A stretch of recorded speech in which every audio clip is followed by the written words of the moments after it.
little bit of silicone gasket maker just as a sealant. Works really well. And you don't need a whole lot of this, obviously, but I like this for sealing off the coolant ports for sure. Not so much with oil, but use it sparingly. Does a great job.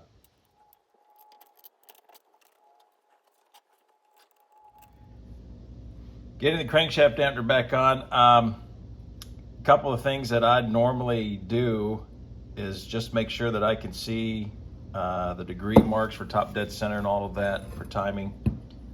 And then I also, if I remember, try to mark in 90-degree increments all the way around the circumference. Use a measuring tape for that. Just go right around the thing. I think it's right at 50 centimeters. I can't remember exactly. But do that so that when you get ready to adjust your valves, you're really good to go. And then I've also got a puller I'm going to use, kind of a homemade job. This is the same thread as the crankshaft snout. Then I've got a couple of nuts here and then large washers to kind of push that onto there. And here we go. I've also got a steel pipe here that I'm going to use. So cut a length of that, it'll ride right around that thread there, being able to push that dampener right back into position on the crank. All right, trying to record some of this is hard, but you can see the setup here with all thread and with the washers and so on. And basically, this just continue to go around here. We're just pushing the dampener back onto the crank instead of beating on it with a hammer. Now I know what the manual says. Look in the shop manuals, especially the early ones. It's going to tell you to go ahead and use a mallet or use a hammer. I'd encourage you not to do that. The rubber, especially the rubber sleeves on these things, they've got some age to them. And then, the insulator. And then also, you really don't want to be pounding on your crank with that thrust bearing there on the mains. That's really kind of crazy to do. Just in case you think I'm lying, here's the 55 Ford car shop manual. And here we are looking at the Y block, and it says crankshaft damper and pulley installation right there. Line up the pulley key, drive the pulley on the crib with a soft metal hammer. Don't do that. Don't do that. Use a tool to screw that pulley back onto the crank. Wow. Okay guys, about that time to adjust all the rocker arms for valve lash and all that kind of thing. So obviously there's good instructions in most shop manuals and in the late 50s Ford engine manual, but one of my buddies printed this right here out. Man, it's sharp, it's nice. It's just a little diagram that kind of shows you when you're at top dead center, when you're at 180, when you're at 270, which valves to adjust, intake and exhaust and all that. Just kind of a handy chart to keep.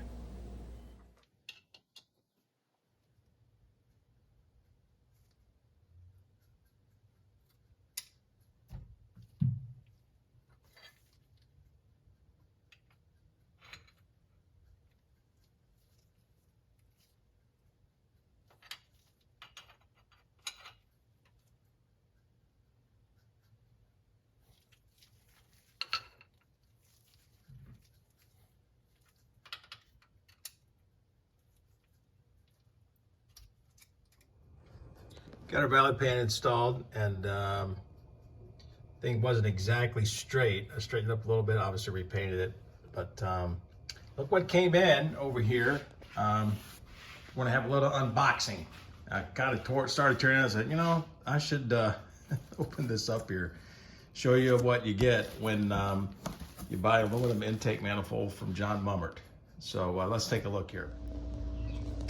I've got the new lumber intake installed. It's about half an inch or so, maybe 3/4 of an inch taller than the old B intake, and we got everything in here. Of course, I got a thick spacer just to keep the heat off the carburetor and stuff. That's a 14x3 air cleaner. I got a high flow Summit filter to put in there, but we're just going to test it just to double check and make sure. I don't think I'm going to hit, but boy, she's real close. And so let's take a look. We're going to peel back the fender covers here, but I do have the intake torqued down and painted my cast iron thermostat housing. It's close with aluminum paint. So let's see what happens here. Let's get this back a little bit. You can see I've got plenty of room in there. Just kind of nice. The radiator's out. You can look up in there pretty easily and just see what you've got. So that's cool. Just real quick, I want to show you what I'm doing. I've got this elsewhere, but it's been a few years since I've posted this to my blog. I just got a drill real quick. I know I could do speed handle everything, but 1/4 inch all the way down and taped with electrical tape so it doesn't fall off on me in the block. And what I'm watching for when I spin this is just to make sure I'm getting oil out of the rockers here and just watching the overflow tube. So I just want to take a look right there. Just priming the pump. As you can see, oil's coming out. So we're pretty good. A couple things to mention too. Reverse rotation on your drill, because you know the camshaft makes that distributor rotate counterclockwise. And just a 1/4 inch extension here, and the adapter to fit in here, with a 1/4 inch socket and different things. And then of course this is just 1/4 inch down here at the end, but it's all taped together. Got the distributor in, and while we're making sure that it was coming up right on number 1 to fire, and we're at top dead center, just took a quick peek, and number 3 here, I don't know what's happened, but I thought for sure I'd check that. But you know, when you look at that stud, that's higher than all of my other studs. Man, I should have noticed that. But at any rate, I'm glad I saw that, but I'll probably go back through here and just double check that we're good all the way through. Give it 1 rotation on all of my marks of 90 degrees, and then check as each cylinder is at top dead center, just to make sure. Wow. My apologies for the background noise. It is Saturday. A lot of people trying to get some yard work done, so Memorial Day weekend.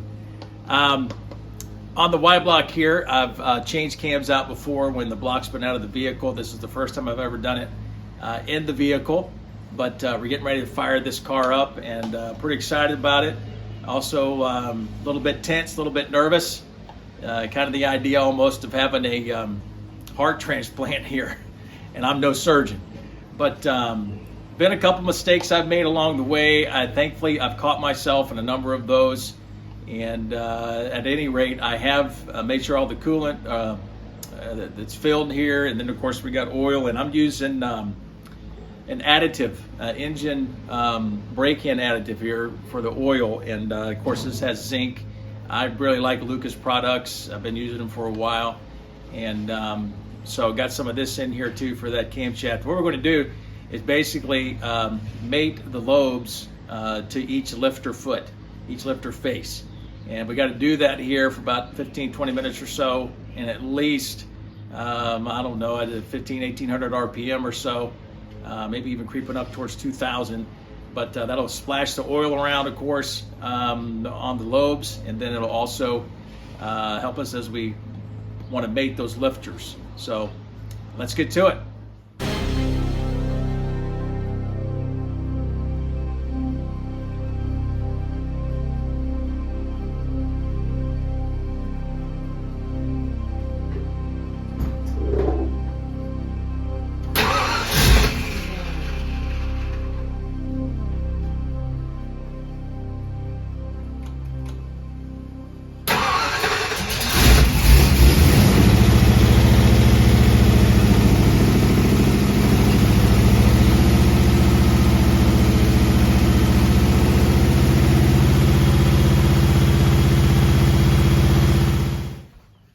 right, that sounded really good. So we brought it up to $2,000 as soon as we could. And I see some smoke. I'm pretty sure, I just want to double check. I'm pretty sure what that's going to be is it's just going to be maybe there's some residue on the headers, or it could be that some of that paint down there on my downpipes. That could be what's causing it. I just want to double check I'm not leaking oil anywhere.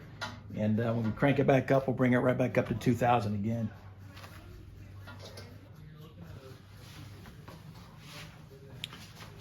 All right, let's get back to it. All right, had to turn the distributor just a tick, and boy, that made a big difference. So right there on it, we're at $2,000.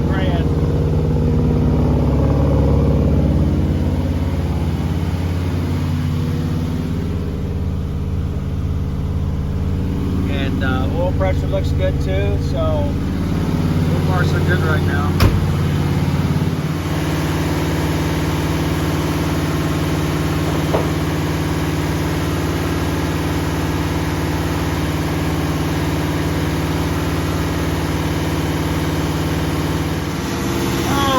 Success! Pretty sure we're good here. Let the break in.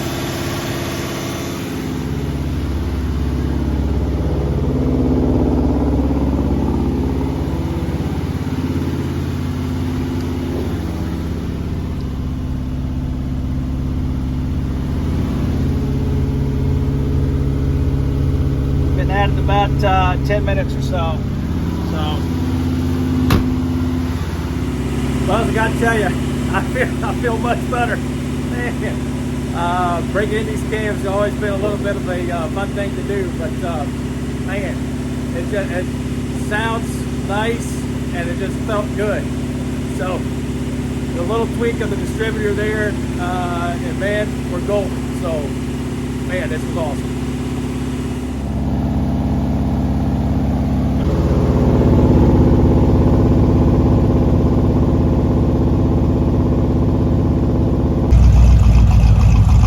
It's got a little bit of a cam in it.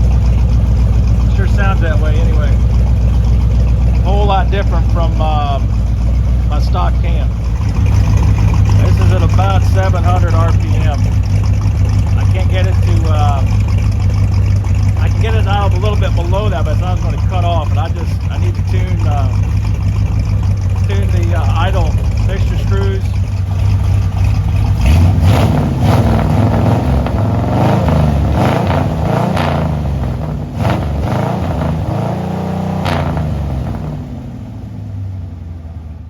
Well, that went pretty well, all things considered.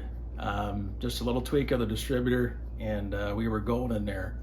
I really tell a different exhaust note, and of course, some of that's with the headers, but especially with that cam and idling back to 700 or so, a little bit below that, you can hear it through the exhaust pipe. So I've got to get some more work done here. I got to remount the master cylinder, do some other things. I'm probably going to make a sheet metal heat shield for that master cylinder, and especially for the booster there. It's pretty close, maybe an inch and a half from the headers. And boy, I'd really like to see if you know, I couldn't do something there, protect it. It's hot under there, I could just tell. You know, but everything broke in well from what I could tell, and I'm pretty excited about it, and we'll see how we do it fast forwards.